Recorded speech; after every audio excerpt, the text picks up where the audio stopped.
DVD in the motherfucking building, man. Yeah. Back with another exclusive. A lot of motherfuckers don't get L on the DVD, but we here though, man. True stories. Yeah, we gotta remember where we come from. Word up. But what's good though, man? Everything's great, you know what I'm saying? I'm in a lot of stories in the street though, B.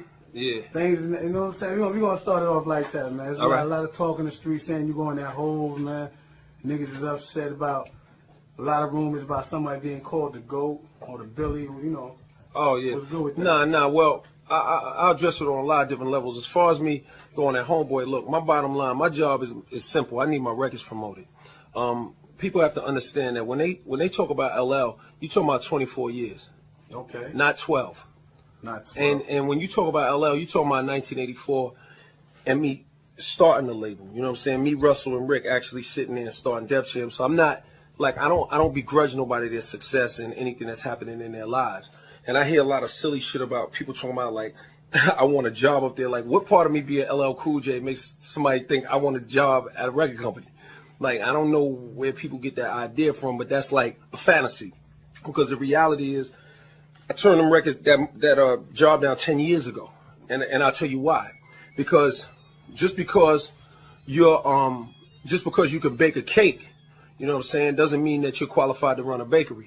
You know what I'm saying? And you know, I never felt like I had the experience to do that job, so I didn't take the job. So people need to understand that. And as far as going at Jay, it's nothing personal. Like, this is purely business. Like, all I wanted him to do, all I want the record company to do is promote my records. I'm not looking to assassinate anybody's character.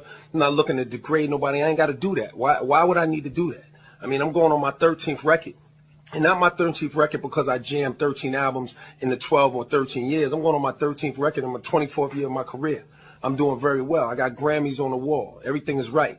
You know, so, you know, people when they look at me, they got to understand who's talking. You know what I'm saying? This is like, I'm not new to this. Like, I do this for real. I've been doing this. And, you know, a record needs to be promoted. And if somebody gives you their word, they got to keep it.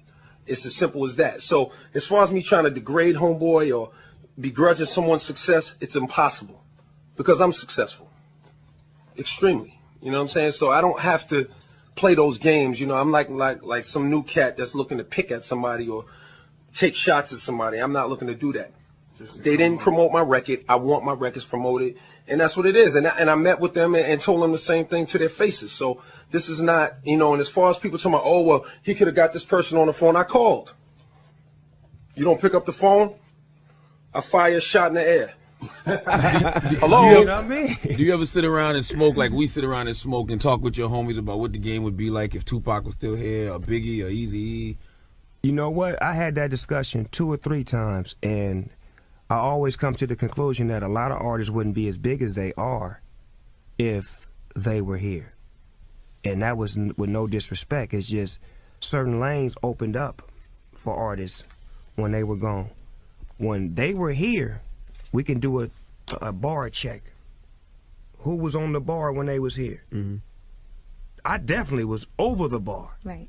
Because when Pac came to Death Row, if you recall, I was the man. I stepped back and allowed him to shine with our team and told Suge, bring him to us because he deserves to be with us because he's my homie. Mm-hmm. When Biggie was alive, if you listen to his last record, he said, I'm dreaming of something, Learjets and Coops, and trying to sell records like Snoop. Like who? He said, like who? And then he said, oops, because he said, oops, because what? Damn, I forgot. We supposed to be beef. I need to keep this in the closet. Yeah. But I got so much love. Mm-hmm. I got so much love for him, despite he with them who want to knock me down. Mm-hmm. I'm still going to cut through the ice and shoot him a shot. Mm. But see, you don't think about all of that until you talk about all of that. That's why I say on the bar, a lot of rappers wouldn't be where they are. I can't say their name because I love them all. But certain rappers that had big years and big albums, when he was gone, that wouldn't have been there. When he was gone, that wouldn't have been there because he would have been, that would have been his lane, that would have been his lane. Right. And you wasn't stepping on Biggie or Tupac lane. The lane Biggie had, nobody was in his lane. Big, black, fly, saucy, lyrical, stage presence. No, you're not on that by far. The lane pockhead, movie star, swag, east west, everything, intelligence. It's going down, man. Jay-Z. Yeah. Did you call him the coolest punk? Yeah, like you know how rock and roll has punk rock? Mm-hmm. Well, hip hop has cool punk. Cool punk. Oh, okay, so punk, not like punk as in square or punk ass. No, it's cool, but like a punk vibe. Like if we were just in the environment, just in the neighborhood, you would say that's a punk. Oh, so But punk, it's punk cool. by the Yeah, but punk by the definition that we know, not like punk rock, like nah, yeah. but like oh man, he a punk. yeah, Right, oh, it's okay. cool, it's cool. But it just has that like, when you have. Hold on, get on the mic. I need the ratings. When you got people that are confronting you, all right, like when people are confronting you, and for whatever reason, you kind of learn to address it where I'm from. Right. You know what I mean? Like you like in the street, like wherever you was at, Los Angeles, New York, wherever you at, that if somebody had an issue with you, you would go and you'd approach it or figure out why they actually have that issue. And when they come to Jay, he goes, I ain't saying nothing to them, like they're not on my level. Right. Type of things. And a lot of the guys that I've had to compete with were guys who previously disrespected Jay-Z and he didn't respond to it. Right. Do you feel like that's the way Jay-Z gets down is just different from 50, or you feel like yeah, I think it's his character. Right. You know, it's certain comforts that people have based on, I guess, their experience. I think the things you go through make you who you are. And so that makes him the coolest punk.